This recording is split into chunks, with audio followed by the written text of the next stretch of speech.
हर सवाल का जवाब देने का हुनर रखते हैं। हर सवाल का जवाब देने का हुनर रखते हैं, मगर कब और किसको ये जिल्ले इलाही तय करते हैं।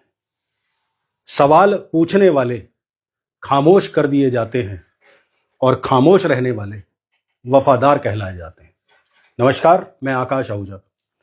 दोस्तों, मैंने थोड़ी देर पहले आप लोगों को बताया था कि मैं जो अमेरिका ने टैरिफ प्लान्स घोषित किए हैं पूरी दुनिया भर के लिए, और ये बड़े लंबे समय बाद हुआ है। डोनाल्ड ट्रंप जो अमेरिका के राष्ट्रपति हैं, उन्होंने 2 अप्रैल 2025 यानी आज से 2 दिन पहले टैरिफ प्लान्स कुछ घोषित किए और इसे पूरी दुनिया ने ट्रेड वॉर करार दिया है।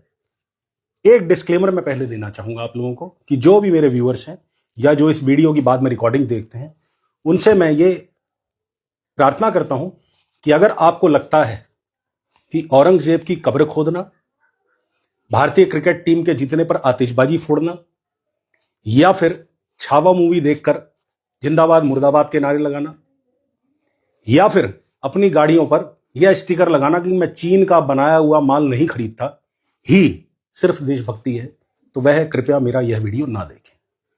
क्योंकि मैं बात करने वाला हूं इंटरनेशनल पॉलिसीज पर, फॉरेन ट्रेड पर, और एक अघोषित युद्ध जो डोनाल्ड ट्रंप ने घोषित किया है, और उसका भारत के परिप्रेक्ष्य में उस समय पर जब पूरी दुनिया में दोनों नेता, चाहे डोनाल्ड ट्रंप हो और हमारे देश के माननीय प्रधानमंत्री, यशस्वी प्रधानमंत्री नरेंद्र मोदी जो हों, वो ये कहते हों कि हम दोनों आपस में बहुत अच्छे मित्र हैं।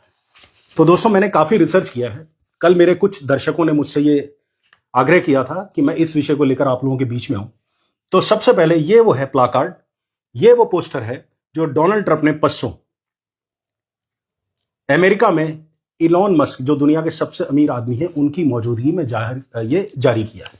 इसमें आप धुंधला सा है, चाइना पे देख सकते हैं। चाइना कितना परसेंट चार्ज करता है? 67%। यूरोपियन यूनियन 39%, वियतनाम 90% चार्ज करता है। ये टैरिफ चार्ज जो अमेरिका को किए जाते हैं अगर अमेरिका में से कोई चीज आयात की जाती है। इसके बाद नंबर आता है 1 2 3 4 5, छठे नंबर पे भारत का। भारत 52% चार्ज करता है। और अब यहां आप देख सकते हैं धुंधला सा कि भारत पर अब 26% टैक्स यानी टैरिफ लगाया जाएगा। मैं काफी रिसर्च करके आया हूं, थोड़ा सा समय लूंगा आपका। और एक बात मैंने पहले आपसे कही है कि अगर आप औरंगजेब की कब्र खोदना और भारतीय टीम के जीतने पर आतिशबाजी करना, इसको ही सिर्फ मात्र देश प्रेम समझते हैं, तो प्लीज मेरा वीडियो मत देखिएगा। पहली बात बता दूं कि डोनाल्ड ट्रंप ने जो किया है वो प्रोटेक्शनिज्म के तहत किया है। इसे संरक्षणवाद कहा जाता है इकोनॉमिक्स में। उन्होंने ये कहा कि हम अपनी जो यूनिट्स हैं, जो मैन्युफैक्चरिंग यूनिट्स हैं, उनके हितों को प्रोटेक्ट करेंगे, उन्हें संरक्षण देंगे। यानी जो कंपनीज अमेरिका में काम कर रही हैं, टैक्सेस देती हैं, तो हमारे यहां भी अगर कोई बेचने आएगा तो उसे टैक्सेस देने पड़ेंगे। तो इंडिया का एक बहुत बड़ा वर्ग इससे प्रभावित होने वाला है, भारत का। और मैं आपको बताता हूं, डोनाल्ड ट्रंप ने, ये मैंने स्वयं तैयार किया है, मैं आप लोगों को दिखा दूं पूरा रिसर्च वर्क। तो मैं इसे पढ़ के बोलूंगा क्योंकि इतना लगातार याद रखना मेरे लिए भी संभव नहीं है। तो अगर आपके पास समय हो तो जरूर सुनिएगा। लेकिन मेरा यह मानना है कि इस वीडियो के अंत तक डोनाल्ड ट्रंप ने भारत के साथ क्या किया है और भारत पर इसके क्या प्रतिकूल प्रभाव होंगे, उसका कहीं ना कहीं एक जो फिगर है, एक इमेज आपके सामने बन जाएगी। और दोस्तों, आप लोग इसलिए भी बहुत ज्यादा चिंतित नहीं है क्योंकि जो मैंने शेर पढ़ा है मौजूदा मीडिया के लिए पढ़ा है। एक मैं और चीज आपको दिखा दूं इस शेर के साथ साथ कि मीडिया को किस तरीके से बखान किया है शहादत हसन मंटो साहब ने, जो इस देश के, मैं थोड़ा सा जरा समय ले रहा हूं क्योंकि चीजें प्री प्लान नहीं होती मेरी बहुत ज्यादा।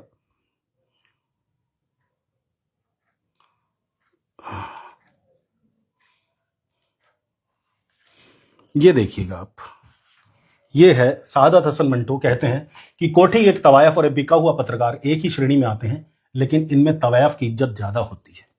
तो दोस्तों, आप लोगों को इसलिए इस मामले की गंभीरता नहीं समझ में आ रही क्योंकि हमारा मीडिया जो है, जो हमारे देश का मीडिया है, जिसे तथाकथित तौर पर गोदी मीडिया कहा जाता है, वो कल से, सिर्फ परसों से इनफैक्ट एक ही राग अलाप रहा है, वो वक्फ बोर्ड का। एक चरमोत्कर्ष आनंद का उन्हें प्राप्त होता है जब देश में संप्रदाय विशेष से जुड़ी गंभीर मुद्दे से भटका दिया जाता है और लोगों को भी इस टेस्ट की आदत डाल दी गई है। आप लोगों को भी शायद अधिकांशता को मेरा वीडियो अच्छा नहीं लगेगा, लेकिन जो लोग इस देश से वाकई प्यार करते हैं उन्हें यह वीडियो देखना चाहिए क्योंकि मैंने काफी समय लगाकर इस पर रिसर्च करी है।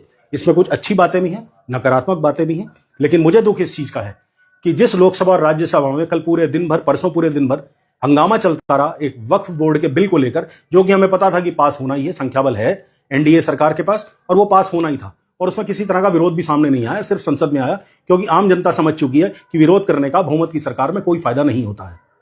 तो विरोध करते भी तो वो नक्कार खाने की तूती, जैसे मैं हमेशा कहता हूं, वही साबित होती। लेकिन हमारा मीडिया, और एक चीज मैं दोस्तों आज आपसे और कहता हूं कि मैंने पिछले 7 साल से मेन स्ट्रीम मीडिया नहीं देखा है।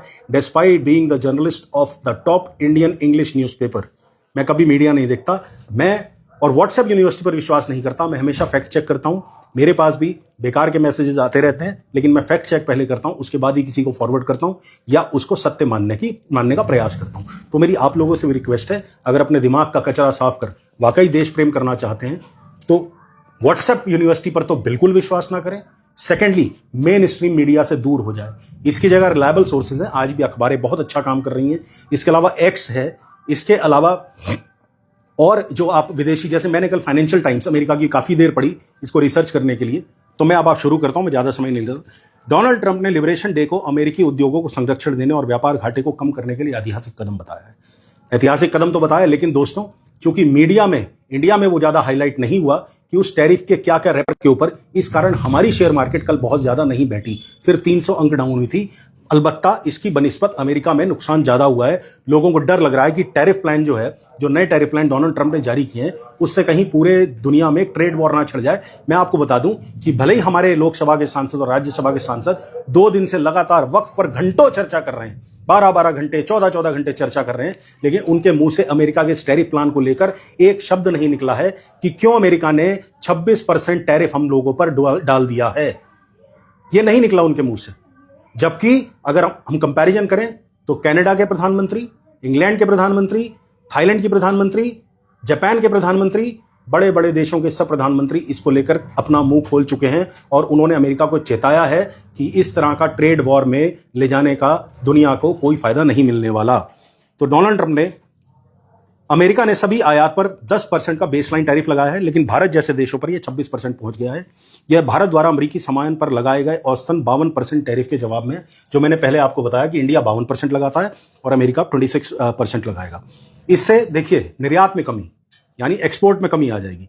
भारत अमेरिका को लगभग 18% निर्यात करता है, जो 2023-2024 में $83 बिलियन से अधिक था। 26% टैरिफ से भारतीय किसानों की कीमत अमेरिकी बाजार में बढ़ जाएगी, जिससे मांग घट सकती है। ऑब्वियस ही बात है, जब इतने हाई टैरिफ्स होंगे तो रेट्स बढ़ेंगे चीजों के, और एक बहुत बड़ा वर्ग जो भारत से चीजें मंगाता है, जिसमें सबसे ज्यादा शामिल है जेनेरिक दवाइयां, उन पर बहुत बड़ा प्रतिकूल असर पड़ने वाला है। और अंदाजा लगाया गया है कि इससे भारत के निर्यात को $10 बिलियन तक का नुकसान हो सकता है। 1 बिलियन मतलब अरब, $10 अरब, उसको 90 से गुणा कर लीजिए, आप लोगों को पता लग जाएगा। भारत की जीडीपी पर इसका प्रभाव सीमित होगा, लेकिन नकारात्मक होगा। कुछ अर्थशास्त्रियों का यह भी कहना है कि 2028 तक भारत की जीडीपी में 0.3% की गिरावट आ सकती है, क्योंकि निर्यात आधारित रोजगार और उद्योग प्रभावित होंगे। अगर कंपनियां घाटे में जाएंगी तो कर्मचारियों की छटनी हो सकती है, जिसका सीधा प्रभाव युवकों पर पड़ेगा, लोगों पर, कामगार लोगों पर पड़ेगा, और बेरोजगारी बढ़ सकती है। महंगाई का दबाव भी, क्योंकि आयातित कच्चे माल की लागत बढ़ सकती है। लेकिन एक खुशनुमा पहलू क्या है हम लोगों के खुश होने के लिए, कि हालांकि भारत को चीन 34 से लेकर 34% टैरिफ प्लान में रखा गया, चीन को यहां पर कम टैरिफ है, और यूरोपीय संघ पर भी 20% है। तो कहीं ना कहीं कंपटीशन चाइना से हमारा घटेगा, लेकिन चाइना से मुकाबला नहीं कर सकते। हिंदुस्तान का बाजार किस तरीके से चाइना के माल से पटा पड़ा है, ये आप लोग भी जानते हैं, मैं भी जानता हूं अच्छी तरीके से, कि भारत में मैन पावर होने के बावजूद भी हम लोग उसको एक्सप्लॉइट नहीं कर पा रहे, हम लोग उसको यूज नहीं कर पा रहे। जबकि चाइना इन चीजों में हमसे कई साल आगे निकल गया है, और चाइना इस टैरिफ प्लान से हमसे बेहतर तरीके से भिड़ सकता है, क्योंकि वो अर्थव्यवस्था हमसे बड़ी है। अमेरिकी उपभोक्ताओं के लिए भी कीमतें बढ़ेंगी। जेनेरिक दवाइयां, कपड़े और आभूषण महंगे हो जाएंगे। भारत अमेरिका को $11.88 बिलियन का सोना, चांदी और हीरे निर्यात करता है। 13.32% टैरिफ से अमेरिकी मरीजों और उपभोक्ताओं के लिए मेडिकल बिल और सामानों की कीमतें बढ़ेंगी। तो अमेरिका में जो रोष आया है, मैं अब आपको बता दूं कि डोनाल्ड ट्रंप ने भी जब नारे दिए थे शुरुआत में, तो वो भी देशभक्ति की बहुत बातें करते थे। वो दोबारा जो चुनकर आए हैं, उनका स्लोगन था चुनाव का, let's make America great again, यानी अमेरिका को दोबारा से महान बनाते हैं, आइए। और इस बार उन्होंने दिया है टैरिफ प्लान जो दिया, जो ट्रेड वॉर उन्होंने दुनिया में छिड़ी है, उसमें डोनाल्ड ट्रंप ने नारा दिया है, let's make America wealthy again, यानी अमेरिका को फिर से समृद्ध बनाया जाए, पैसे वाला बनाया जाए। तो लोगों की भावनाओं के साथ, लेकिन विपरीत असर कहां देखने को मिला? सबसे ज्यादा यूएसए में, जहां लोग ये सोचकर सशंकित हैं कि अगर जेनरिक दवाइयां जो भारत जैसे देशों से सस्ती आती हैं, अगर यहां इतने % टैरिफ के बाद हमें लेनी पड़ेंगी, हम इतनी महंगी चीज कैसे ले पाएंगे? तो सबसे पहले वहां का सेंसेक्स डाउन हुआ है। अमेरिका में दवा की कमी का जोखिम भी हो सकता है, और सबसे बड़ी बात, भारत जवाबी टैरिफ लगा सकता है, हालांकि जिसकी संभावना मुझे कम लगती है, क्योंकि मोदी जी की ट्रंप से मित्रता बहुत है, तो हो सकता है मित्रता में वो टैक्स बहुत ज्यादा ना लगाएं। लेकिन एक चांस जो रिसर्च से मेरी सामने आया है वो यह भी आया है कि प्रतिशोध का खतरा हो सकता है, भारत जवाबी टैरिफ लगा सकता है, जैसे कि 2019 में हार्ले डेविडसन मोटरसाइकिलों पर शुल्क बढ़ाया था। इससे अमेरिकी निर्यात जैसे बादाम, सेब और प्राकृतिक गैस प्रभावित होंगे, जो भारत को लगभग $52 बिलियन का कारोबार देते हैं। आपूर्ति श्रृंखला पर, सप्लाई चेन पर, उस पर भी असर आएगा। अमेरिकी कंपनियां जो भारतीय ऑटो पार्ट्स और इलेक्ट्रॉनिक्स पर निर्भर है, लागत बढ़ने से परेशान होंगी। ऑब्वियस सी बात है, जब टैक्सेस बढ़ेंगे, कीमतें बढ़ेंगी, इससे उत्पादन महंगा होगा और अंततः अमेरिकी ग्राहकों को अधिक कीमत चुकानी होगी। अब भारत में प्रभावित होने वाले सेक्टर कौन कौन से हैं? सबसे पहले तो फार्मास्यूटिकल्स। भारत का फार्मा सेक्टर इस ट्रेड वॉर से जोखिम में है। अमेरिका में जेनरिक दवाइयों की कीमत बढ़ेगी, जिसमें सन फार्मा, सिप्ला और डॉक्टर रेड्डीज जैसी कंपनियों का मुनाफा काफी हद तक घट सकता है और व्यवधान और निर्यात में 15% कमी आने की आशंका है। और कृषि और processed food, agriculture and processed food, झींगा, डेयरी और अन्य खाद्य उत्पादों पर टैरिफ 28.2% तक हो सकता है। भारत अमेरिका को $4 बिलियन से अधिक के कृषि उत्पाद निर्यात करता है और यह सेक्टर बड़ा झटका खा सकता है। 9 बिलियन टेक्सटाइल का निर्यात किया जाता है और 26% टैरिफ से यह अमेरिका में कम प्रोसेस पर ही बनेगा। लेकिन बांग्लादेश जैसे देश इसमें आगे निकल सकते हैं, क्योंकि बांग्लादेश, आप लोगों को एक मैंने पहले पॉडकास्ट में बताया था कि टेक्सटाइल इंडस्ट्री का हब बनता चला जा रहा है पूरी दुनिया भर में, तो बांग्लादेश कहीं ना कहीं हमसे इसमें भी एज ले सकता है। सोने चांदी का मैं पहले आपको बता चुका हूं। टेक इलेक्ट्रॉनिक्स का बताता हूं। डिक्सन टेक्नोलॉजीज और कायंस टेक जैसी कंपनियों को 7.2% टैरिफ का सामना करना पड़ सकता है, जिनसे उनका रेट कम होगा और कहीं ना कहीं रोजगार पर इफेक्ट पड़ेगा। ऑटो पार्ट्स में 25% टैरिफ से भारत से अमेरिका को $2 बिलियन के ऑटो पार्ट्स निर्यात प्रभावित होंगे, जिससे उत्पादन लागत बढ़ेगी। आईटी सेक्टर में कम दिखेगा और पेट्रोलियम, खनिज और कुछ रासायनिक उत्पाद जहां टैरिफ कम है या छूट है, वहां भी नहीं दिखेगा असर बहुत ज्यादा। सकारात्मक पहलू भी इसके कुछ नजर के आए हैं कि अगर भारत अमेरिका के साथ किसी ट्रेड समझौते में चला जाता है, कोई ऐसी चीज इंक करता है जिसमें हम लोग टैरिफ्स को लेकर डोनाल्ड ट्रंप के साथ बैठकर, हमारे यशस्वी प्रधानमंत्री मोदी जी कुछ करते हैं ऐसा कि टैरिफ्स को लेकर समझौते बनाएं कि कुछ चीजों पर आप घटाइए, कुछ चीजों पर हम घटाएंगे, तो कहीं ना कहीं रास्ता निकल सकता है। मैं वीडियो आपको दिखाना चाहूंगा इस बीच कि किस तरीके से जब मार्च में शुरुआत में मोदी जी उसके दौरे, अमेरिका के दौरे पर गए थे, तो किस तरीके से ट्रंप ने बेइज्जत करने का हमें प्रयास किया। ट्रंप का यह बयान बिल्कुल शर्मनाक नहीं लगा कि भारत को बेनकाब कर दिया, तो भारत ने आयात शुल्क धड़ाधड़ घटा दिया। And India charges us massive tariffs, massive. You can't even sell anything into India. ये कह रहे हैं कि इंडिया हम पर बहुत ज्यादा मैसिव टैक्सेस लगाता है, भारी टैक्सेस लगाता है, जोर देकर कह रहे हैं, ऐसा कर देता है कि हम इंडिया में कुछ बेच नहीं सकते। It's almost restrictive. It is restrictive. You know, we do very little business inside. They've agreed, by the way, they want to cut their tariffs way down now because somebody's finally exposing them for what they've done. देखिए कितनी गलत भाषा का उपयोग। Donald Trump, जो कि हमारे प्रधानमंत्री नरेंद्र मोदी के मित्र हैं, उन्होंने ये कहा कि भारत अपने टैक्सेस घटाने को राजी हो गया और ये देशवासियों को बात नहीं बताई गई।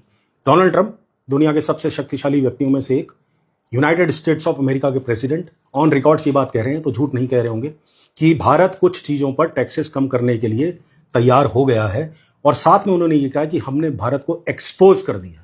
इस तरह के शब्द इस्तेमाल करना डोनाल्ड ट्रंप को, मुझे लगता है कि जिस तरह की मित्रता उनसे निभाई गई है, उन्हें शोभा नहीं देता। जिस तरीके से भारत में उनकी जीत के लिए तमाम जीत का गए, तो इस तरह की चीजें नहीं करनी चाहिए भारत के साथ, वो भी जो दुनिया की सबसे तेजी से बढ़ती हुई अर्थव्यवस्था है। अब मैं आपको बताता हूं फाइनेंशियल टाइम्स, जिसका मैं पहले जिक्र कर रहा था। बेनेट ल्यूक इसके रिपोर्टर हैं और उन्होंने लिखा है कि एस्टन यूनिवर्सिटी के इकोनॉमिकल रिसर्च का उन्होंने हवाला देते हुए कहा है कि यदि ट्रंप के प्रस्तावित 25% टैरिफ के खिलाफ वैश्विक स्तर पर गंभीर जवाबी कार्रवाई होती है, तो वैश्विक आय में $1.4 ट्रिलियन की कमी आ सकती है, यानी 1000 अरब डॉलर की, और अंतर्राष्ट्रीय व्यापार पर गहरा असर पड़ सकता है। इसमें क्या लिखा है भारत के लिए कि प्रारंभिक विश्लेषण से पता लगता है कि भारत, यूके, जापान और दक्षिण कोरिया जैसे देशों को फायदा हो सकता है। कि ऐसा इसलिए क्योंकि अमेरिकी खरीदार उन आपूर्तिकर्ताओं के विकल्प तलाश सकते हैं जो टैरिफ से प्रभावित हैं।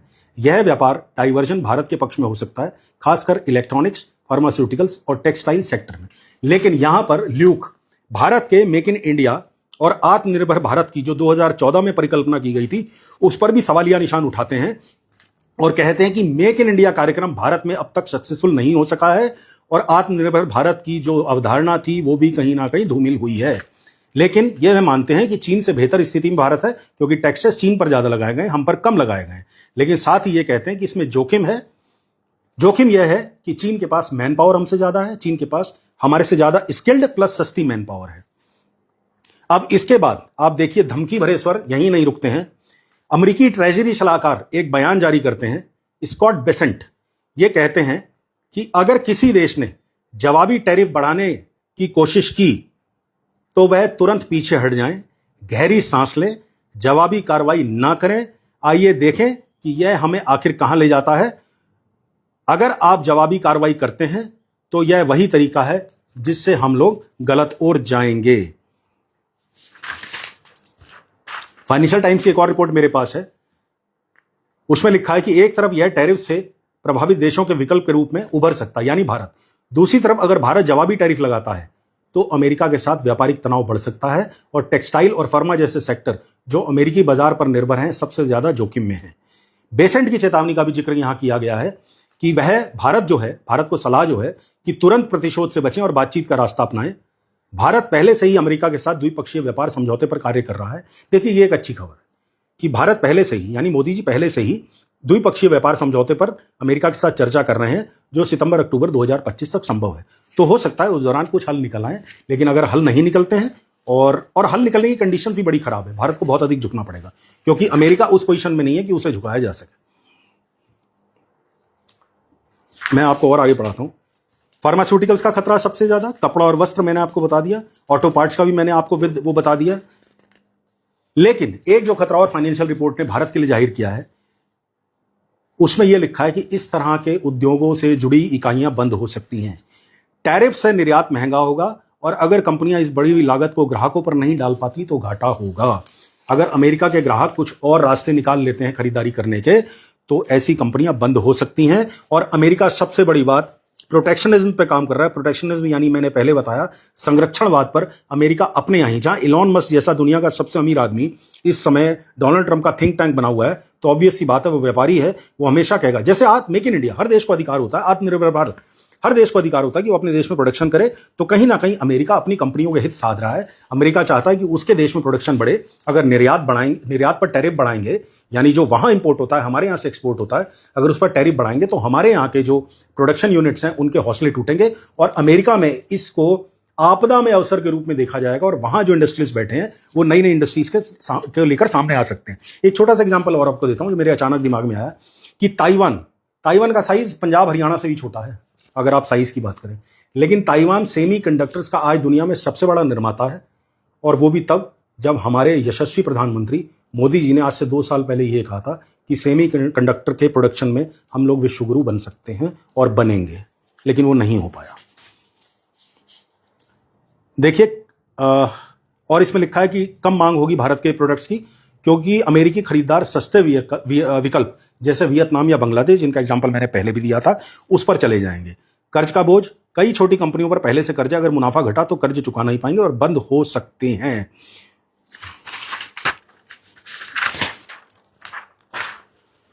मैंने पहले बताया कि इससे $10 बिलियन का आपको नुकसान हो सकता है भारत को, और यह अगर छोटे और मझोले यानी middle and small scale medium industries को हुआ तो भारत के 60% जो रोजगार, ये MSME जो उद्योग हैं वो भारत को 60% रोजगार दे सकते हैं, तो 10% फैक्ट्रियां तक बंद हो सकती हैं। लेकिन अगर ऐसे में एक उम्मीद की किरण दिखती है कि देश के सबसे बड़े अमीर व्यक्ति मुकेश अंबानी यानी कि रिलायंस ग्रुप या फिर अडानी ग्रुप या फिर टाटा का नाम भी उल्लेखित है इस रिपोर्ट में, कि अगर वह आगे बढ़ते हैं और सहारा देते हैं अपने देश के उद्यमियों को, तो स्थिति कुछ संभल सकती है। ऑटोमोबाइल के क्षेत्र में वो आगे बढ़ सकते हैं, टेस्ला की तरह प्रीमियम कारों का उत्पादन कर सकते हैं। इलेक्ट्रॉनिक्स में स्मार्टफोन और टीवी जैसे उत्पादों पर चूंकि आयात लागत बढ़ेगी, डिक्सन टेक्नोलॉजी या लावा जैसी कंपनियां उत्पादन बढ़ाकर मेक इन इंडिया को फिर से जिंदा कर सकती हैं। डिक्सन, लेकिन क्या आप लोग सैमसंग, MI जितने भी फोन्स आप यूज़ करते हैं, मैं खुद सैमसंग यूज़ करता हूँ, क्या हम इनसे हटेंगे? ये देखने वाली बात होगी। बहुत चीज़ें हैं, सरकारी समर्थन इसमें चाहिए होगा। अगर गवर्नमेंट ऐसी इंडस्ट्रीज़ को जो खुद उठ के बढ़ना चाहती है, मेक इन इंडिया में आना चाहती हैं, उनको तुरंत लोन प्रोवाइड करे, उनको सहायता प्रोवाइड करे, तो हम लोग इस टैरिफ प्लान से लड़ सकते हैं। और दोस्तों, मैं फिर से आपको कह रहा हूँ, इस टैरिफ प्लान को हल्के में मत लीजिए। ये कहीं ना कहीं पूरे विश्व में ट्रेड वॉर की शुरुआत हुई है और ये बहुत आगे तक जाने वाली है कि इसमें सभी देशों ने कोई सेटलमेंट आपसी नहीं किया। कनाडा के जो प्रधानमंत्री हैं नवनियुक्त जस्टिन ट्रूडो के जाने के बाद, उन्होंने कहा कि G20 में हम लोग इस मुद्दे को उठाएंगे। और G20 में चूंकि अमेरिका नहीं है, तो G20 में नहीं, शायद अमेरिका है, बट बाकी 19 देशों हैं। G20 में हम लोग इस मुद्दे को उठाकर हम अपनी अपनी अर्थव्यवस्थाएं मजबूत करने का प्रयास करेंगे। लेकिन मुझे तो किस चीज़ का है कि थाईलैंड जैसे छोटे से देश, जापान जैसे छोटे से देश अगर इस बात को अंतर्राष्ट्रीय स्तर पर उठा सकते हैं, तो 2 दिन से हमारे देश के राजनेताओं के मुंह में कौन सा दही जमा हुआ था, जो अभी तक उन्होंने टैरिफ प्लान के बारे में कुछ नहीं कहा है। आज मैंने टाइम्स ऑफ इंडिया सुबह पढ़ी, तो उसमें लिखा था कि हम लोग इस पर अभी विचार कर रहे हैं, यानी हमारे राजनेताओं का ये था। तो मीडिया से तो मैं कोई उम्मीद, हालांकि अखबारों की मैंने तारीफ करी कि अखबार आज भी सच लिखते हैं, बाकी इलेक्ट्रॉनिक मीडिया से तो मुझे कोई उम्मीद नहीं है कि वो आपको सच्चाई बताएंगे। तो मैं फिर से कह रहा हूं कि भले ही मेरी आवाज़ बहुत छोटी सी है, मैं बहुत छोटा सा पत्रकार हूं, लेकिन मेरा प्रयास है कि आपको असलियत पता लगे कि हम लोग किस दिशा में जा रहे हैं। मैं आपको और बताता हूं, फिर से वही लिखा है इसमें कि फार्मास्यूटिकल, कपड़ा, ऑटो पार्ट्स और आभूषण जैसे सेक्टर बहुत ज़्यादा प्रभावित होंगे।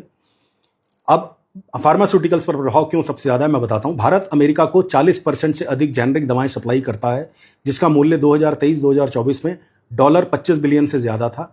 26% टैरिफ से ये दवाएं अमेरिकी बाजार में महंगी हो जाएंगी और इनके ग्राहक मिलने कम हो जाएंगे।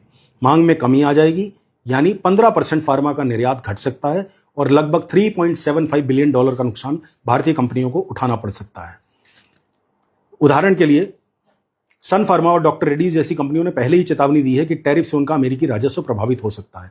इसके अलावा अन्य प्रभावित सेक्टर हैं कपड़ा, जिसमें $9 बिलियन का एक्सपोर्ट होता है।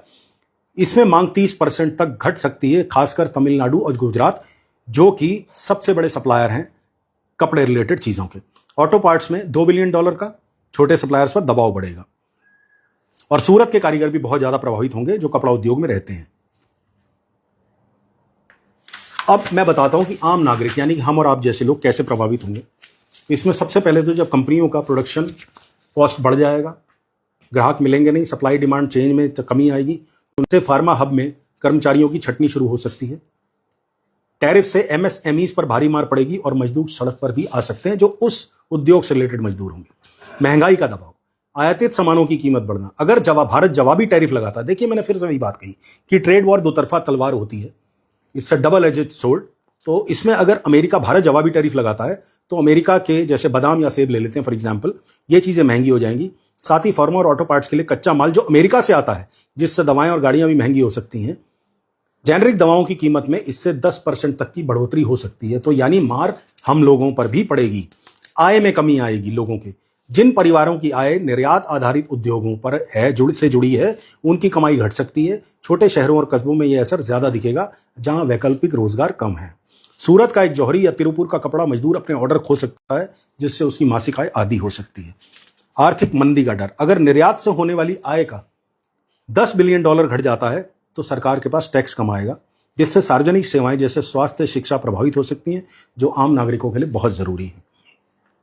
6 से 12 महीने में आम नागरिक को महंगाई में 2% से लेकर 5% तक बढ़ोतरी दिख सकती है। और पहले ही जो देश बेरोजगारी के दंश से जूझ रहा है, उसमें फिर से बेरोजगारी और बढ़ सकती है। और निम्न आय वर्ग पर इसका असर अगर तुरंत कोई सॉल्यूशन नहीं ढूंढा जाता है, 3 साल तक लगातार जारी रह सकता है। इसमें सरकार से कोई उम्मीद की अगर बात हमने करी, तो मैंने जो रिसर्च करी उसमें ये सामने आया कि सरकार अगर टैक्सों में राहत देती है आम लोगों को या कंपनीज को, तो जरूर वो लोग इस वॉर में एक्टिवली पार्टिसिपेट कर सकते हैं, नहीं तो उनके लिए बहुत ज्यादा दिक्कत रहेगी।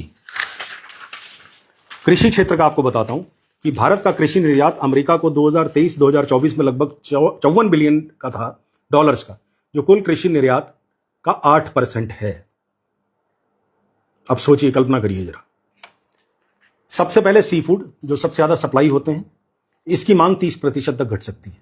बासमती चावल $500 मिलियन का निर्यात, अमेरिकी बाजार में कंपटीशन कम हो जाएगा, दूसरे लोग आगे आ जाएंगे। मसाले 15% मसालों की डिमांड में कमी संभव है। मेवा, काजू और अन्य मेवा, बी 26% टैरिफ से यह भी प्रभावित होगा और लगभग 8,000 करोड़ का नुकसान यहां भी हो सकता है। अब मैं अमेरिका, भारत के, हालांकि मैंने लिखा काफ़ी था, पर मैं भारत के उसमें नहीं जाना चाहता। मैं, कितनी देर हो गई है, मैं एक बार समय देख लूँ मित्रों। अगर बहुत ज़्यादा समय हो गया तो मैं नहीं खींचूंगा, क्योंकि मुझे पता है कि ये कोई बहुत इंटरेस्टिंग मुद्दा नहीं है। जैसा आप लोगों को टीवी पर देखने की आदत पड़ गई है कि औरंगज़ेब की कब्र कहाँ खुद रही है, या भारत ने कौन सा इलेक्शन जीता है, सॉरी कौन सा मैच जीता है, ये उसके मुकाबले थोड़ी ऊंचे लेवल की चीज़ें हैं। जैसे चाइना ने हमारे 44,000 स्क्वायर किलोमीटर पे कब्जा करा हुआ है, लेकिन उस तरफ आपका ध्यान नहीं जाता है। तो मैं थोड़ा प्रयास करता हूँ, इसे बंद कर दूँ जरा मैं टीवी को। जय माता दी। टीवी को बंद करता हूँ। अगर आप लोगों के कोई सवाल नहीं है तो मैं इसे रैप करूँगा।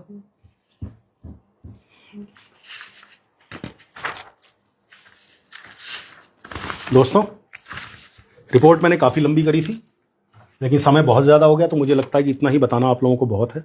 कुल मिलाकर हम लोग सही दिशा में नहीं जा रहे हैं, और माननीय प्रधानमंत्री जी को ये सोचना चाहिए कि इस दिशा में त्वरित कार्रवाई की आवश्यकता है। अमेरिका के टैरिफ प्लान से भिड़ने की हमारी ताकत नहीं है। आज एक ऐसा मुद्दा मैंने छेड़ा है जिसके लिए मुझे काफ़ी रिसर्च करनी पड़ी, और मैं ये भी जानता हूँ, मैं स्वीकारता हूँ इस चीज़ को कि बहुत शायद आपके इंटरेस्ट का मुद्दा नहीं होगा, लेकिन अगर आप सुनेंगे तो आपको इस विषय की गंभीरता समझ में आएगी। और इसको गंभीरता से देखने की इसलिए आवश्यकता है कि हम लोग जिस तरह के मुद्दों में उलझे हुए हैं, उस दौरान पीठ पीछे हमारी क्या हो जाता है हमें पता नहीं लगता, और इस देश का मीडिया आपको ये कतई नहीं बताएगा। हम लोग दुधारी तलवार पर हैं इस समय। अमेरिका के साथ ट्रेड वॉर भारत के लिए अच्छी नहीं है। भारत के थिंक टैंक को, जो आर्थिक सलाहकार हैं हमारे, या हमारे जो वाणिज्य मंत्री हैं, या फॉरेन पॉलिसी मेकर्स जो हैं, उन लोगों को बहुत जल्दी इसमें इंटरवीन, इसमें हस्तक्षेप करने की आवश्यकता है। ये गंभीर मुद्दा है। अगर आपको वीडियो अच्छा लगे तो प्लीज़ मेरे पेज को लाइक फॉलो करिए और पोस्ट को शेयर करिए, और आपके कमेंट्स की मुझे प्रतीक्षा रहेगी। चाहे बुरे हों चाहे अच्छे हों, मेरे लिए वो शर्माते रहेंगे, क्योंकि आप लोग ही मेरे दर्शक हैं, आप लोग ही मेरे संबल हैं, आप लोग ही मेरी ऊर्जा है। तो फिर से किसी अन्य चर्चा पर आपसे भेंट करूंगा जल्दी ही। तब तक के लिए विदा लेता हूं, इसी रिक्वेस्ट के साथ कि अगर पोस्ट अच्छी लगे तो उसे शेयर अवश्य करिएगा। भारत माता की जय।